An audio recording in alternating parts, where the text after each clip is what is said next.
So Scott, a tough game at the weekend there. Did you expect it to be that kind of physical game? A little bit, but I think they came out a little more hard-hitting than we expected, and they're a team that always plays with a lot of skill and a lot of offense. They like to take chances, but yeah, they came out hitting and banging early, and they kept it up all game, and it's not something we see from them as much most games, especially on when they're on the road, but yeah, they came out hitting, and we tried to match that. There seemed to be a lot of chatter on the ice, a lot of tripping on the ice. Was that actually true from how it looked from the stands?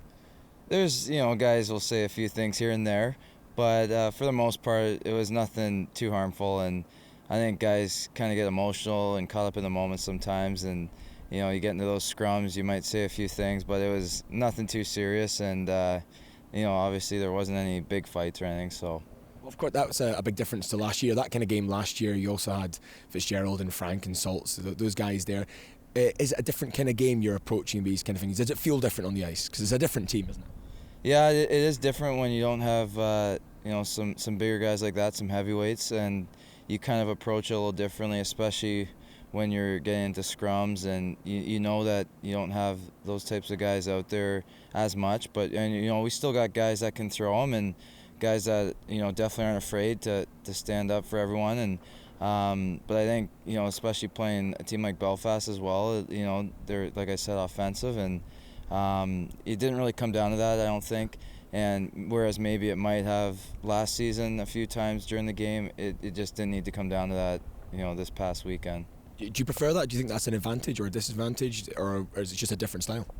I think it's just a different style, to be honest. It can work out to help you, and it can work out to hurt you in the same time. So it's two different styles of teams and dynamics, and like I said, it can help you in certain situations. It can hurt you at the same time. Talking about that particular style, I feel like I've definitely got to ask you as well. You were flatmates with Lee Salters last year and long-time buddies. Obviously, he dropped the gloves with another former teammate, Zach Fitzgerald, during the week. Did you see that fight, and what did you think of it? Is it quite odd?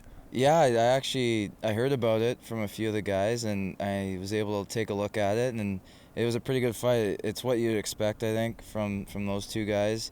And it is a bit odd to see them going at it, especially playing with both of them last year and being Salt's roommate. But I spoke to Lee after quickly about it, and he said there was no bad blood, no hard feelings, and it's just like you get caught up in the heat of the moment, like I said sometimes, and they have to do what they have to do for their team, and that's part of their job, I think, is being enforcers and being those heavyweight fighters. And I think they put on a pretty good show for everyone. Yeah, they definitely did. And you've got another former teammate coming into the rink this weekend. Neil Trim's coming with the Coventry Blaze. Are you looking forward to that game? Do you feel it's an important one given the kind of run at the moment? And I mean, you've played them already over there. It's a very narrow victory, an OT win as opposed to an OT lose recently. Could this be an opportunity to start getting things back on track again? Yeah, it's a good game for us. Anytime we're playing at home, I think we get that extra motivation, that extra jump. And, playing a team like Coventry, we beat them on the road, like you said, a narrow win. It should be a good game, but at the same time, I think, we're going to be ready. We're going to come out with a lot of jump, a lot of speed, and I think we're going to feel good. If we get off to a good start, we're going to have a good game, and it'll be good to see Neil Trim as well, a good buddy of mine, and he's having a good year over there in Coventry, and it'll be nice to see him back in Braid. Hopefully he gets a good reception as well. You had quite a reputation as the dry one-liner guy. Will you be chirping him on the night, or strictly business? Yeah, well, I better start writing some down now and put a notepad in my glove or something, because I'm going to need them if I'm going to go up against him with one-liners.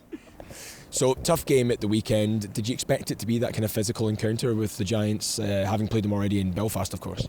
I did. They've been a physical team. The last time we played them, it was, it was a 2-1 game that they got a couple empty nets, and it was a battle all the way to the end. And not unlike this one, it was a close fight, and we went the distance and went to the shootout, and couldn't get it done the shootout. What do you feel that the difference is here? Obviously, there was a moment there where a penalty goal from Brooks, and it's 4-2, and it changes the whole complexion. Do you feel like it's these little moments all the time that are causing a problem, or do you feel it's like it's going to come good? Sometimes it's just a bit of bad luck. It's hard to pinpoint where something goes wrong. I think when we were up 3-1, we just we made a couple of errors that ended up in the back of the net, and I think you need to You know, you don't want to take your foot off the pedal, but you definitely need to play a little more sound defensively when you have a 2-goal lead, especially against a team like Belfast. So that's one that we had the lead and we let slip away, but we're able to grind out a point, and you know, you got to give them credit. They're a good team and they never stop coming. Well, defensively, it doesn't actually seem to be too much of a problem at the moment. Going into that Belfast game, Clan are third. The third leanest defence, they are top of the PK as well. Do you feel like that's a really good solid base, surely, to move on and kick on?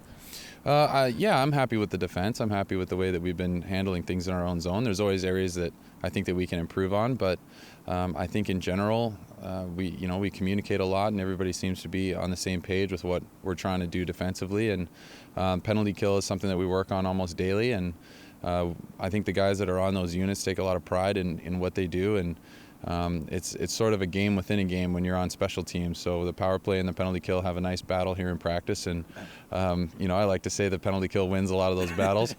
But the hard work that we do here, and as serious as we take it on the kill in practice, it transfers over into the game, and you're seeing the success. Is there anything in particular else that you've been working on in practices? Have they changed much this week? I mean, penalties is something we talked about very briefly off camera after the game, and that's quite a few penalties that have been taken now, and we've yet to put one in the back of the net. Well, I mean, power play we work on every day. It's just a matter of finding a combination of players and plays that work. We've had games with success, and we've had games where we've been shut out, and I think the entire team is looking for more consistency all around, not just penalty kill or power play, but just in our 5-on-5 game. I think we're looking for more consistency than we've showed. I think once we find that, we'll be able to hold these leads and hopefully make sure that we wrap up 2 points when we have the chance to take them. And with that in mind, obviously the Coventry Blaze are coming to the arena. You've already played them. It was a very narrow victory in OT. What are your thoughts on that game coming up? Is it a real opportunity, and how's everyone shaping up for that game? Every game's an opportunity, but I do expect it to be another tight battle. You know, Brian Stewart's a good goalie that they have there, and they have some very dangerous players who had a lot of chances in that game. I think we ended up giving up over 40 shots in that game. So they're an offensive threat. And, we're going to have to really be on our game. And every team that comes here, every team that we play against in this league has some dangerous people. And you got to make sure you're covering the bases or they're going to come out and get you. Thanks very much, Chris. Cheers, then. Thank you.